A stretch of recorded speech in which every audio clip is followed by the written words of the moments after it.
Hello friends, welcome to அம்மா பொண்ணு சமையலறை. இன்றைக்கி நம்ம பார்க்க போகிறது என்னென்னு பார்த்தீங்கன்னா, ரொம்பவே டேஸ்டியாக இருக்கக்கூடிய chocolate sauce with bread sandwich வந்து எப்படி செய்யலாங்கிறத வீடியோக்குள்ளே போய் பார்க்கலாம். வீடியோவை ஸ்கிப் பண்ணாமல் பாருங்கள் ஃப்ரெண்ட்ஸ். இப்போ தான் என்னோடய வீடியோவை ஃபஸ்ட் டைம் பார்க்குற ஃப்ரெண்ட்ஸாக இருந்தீங்கன்னா வீடியோவை பார்த்ததுமே சப்ஸ்கிரைப் பண்ணிவிடுங்க ஃப்ரெண்ட்ஸ். அப்படியே இந்த வீடியோ உங்களுக்கு பிடிச்சிருந்ததுன்னா உங்கள் ஃப்ரெண்ட்ஸ் எல்லாருக்கும் ஷேர் பண்ணி விடுங்க. இப்போ நான் பாருங்கள், இதுக்கு தேவையான அளவு பொருட்கள் எடுத்து வச்சுருக்கேன். 1/4 கப் அளவுக்கு கொக்கோ பவுடர் எடுத்து வச்சுருக்கேங்க. அதே மாதிரி 1/2 கப் அளவுக்கு பவுடர் சுகர் எடுத்து வச்சுருக்கேன். 1/2 டம்ளர் அளவுக்கு பால் வந்து எடுத்து வச்சுருக்கேன். வெனிலா எசன்ஸ் வந்து நமக்கு தேவைப்படும், எடுத்துக்கலாம். அதே மாதிரி 2 ஸ்பூன் அளவுக்கு நெய் எடுத்திருக்கேன். நெய்க்கு பதிலாக நீங்கள் பட்டர் கூட யூஸ் பண்ணிக்கலாம் ஃப்ரெண்ட்ஸ். இப்போது எந்த அளவுக்கு நீங்கள் கொக்கோ பவுடர் எடுத்துருக்கீங்களோ அதோட டபுள் மடங்கு வந்து நீங்கள் சுகர் எடுத்துக்கோங்க. இப்போ பாருங்கள், நம்ம வந்து இது எப்படி செய்யலாங்கிறத வீடியோக்குள்ளே போய் பார்க்கலாம். இப்போது கொக்கோ பவுடரில் வந்து நம்ம கொஞ்சமாக பால் விட்டு நல்லா லம்ப்ஸ் எதுவுமே இல்லாத அளவுக்கு நம்ம கிளறி எடுத்துக்கோங்க. கட்டிகள் எதுவுமே இருக்கக்கூடாது, அந்த அளவுக்கு நல்லா நம்ம மிக்ஸ் பண்ணி எடுத்துக்கலாம்.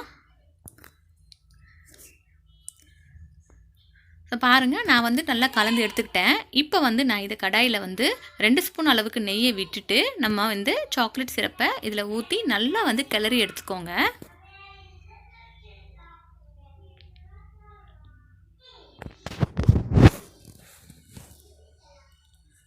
இதை பாருங்கள், நம்ம வந்து இது குக் பண்ணும்போது நல்லா கலர் சேஞ்ச் ஆகும்.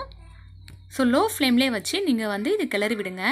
இப்போ கொஞ்சம் கொஞ்சமாக நம்ம வந்து பவுடர் சுகரை ஆட் பண்ணிக்கலாம். பவுடர் சுகர் ஆட் பண்ணும்போது நமக்கு இன்னும் வந்து இலகி வரும், கலரும் நல்லா சேஞ்ச் ஆகும், டார்க் கலரில் சேஞ்ச் ஆகும். பாருங்கள், சூப்பராக நமக்கு வந்து நல்ல ஒரு கலரில் சேஞ்ச் ஆகிருக்கு பாருங்கள். இப்போ இது நல்லா கொதி வந்ததுமே நம்ம வந்து ஸ்டவ் ஆஃப் பண்ணிவிட்டு வெனிலா எசன்ஸ் கொஞ்சமாக ஆட் பண்ணிக்கோங்க. இது ஆறுனதுக்கப்புறமா நல்ல ஒரு திக் ஃபார்முக்கு நமக்கு வந்துடும். அவ்வளோதான், நம்மளுடைய சாக்லேட் சாஸ் சூப்பராக ரெடி ஆகிடுச்சு பாருங்கள். இப்போ நம்ம இதை ப்ரெட் மேலே எப்படி அப்ளை பண்ணலான்னு பார்க்கலாம். இப்போது ப்ரெட்டோட 4 கார்னர்லேயும் நம்ம அந்த கட் பண்ணி எடுத்துக்கோங்க.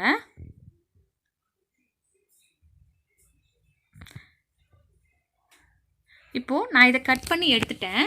இப்போ வந்து இதுக்கு மேலே நான் வந்து சாக்லேட் சாஸ் வந்து அப்ளை பண்ணிக்கிறேங்க.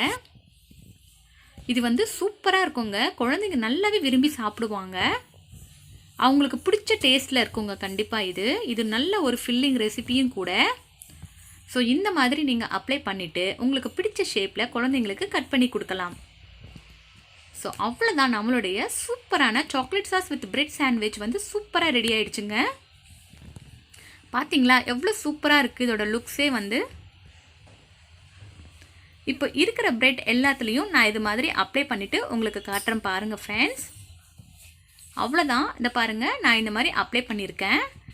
அவ்வளோதான், நம்மளுடைய சூப்பரான எம்மியான டேஸ்ட்டில் வந்து bread sandwich with chocolate sauce வந்து சூப்பராக ரெடி ஆகிடுச்சு. இந்த ரெசிபி உங்களுக்கு பிடிச்சிருந்ததுன்னா லைக் பண்ணுங்கள், ஷேர் பண்ணுங்கள், மறக்காமல் சப்ஸ்கிரைப் பண்ணுங்கள் ஃப்ரெண்ட்ஸ். இந்த ரெசிபி உங்களுக்கு பிடிச்சிருந்ததுன்னா உங்கள் ஃப்ரெண்ட்ஸ் எல்லாருக்கும் ஷேர் பண்ணுங்கள். எல்லோரும் இன்புட் இருங்கள். நன்றி.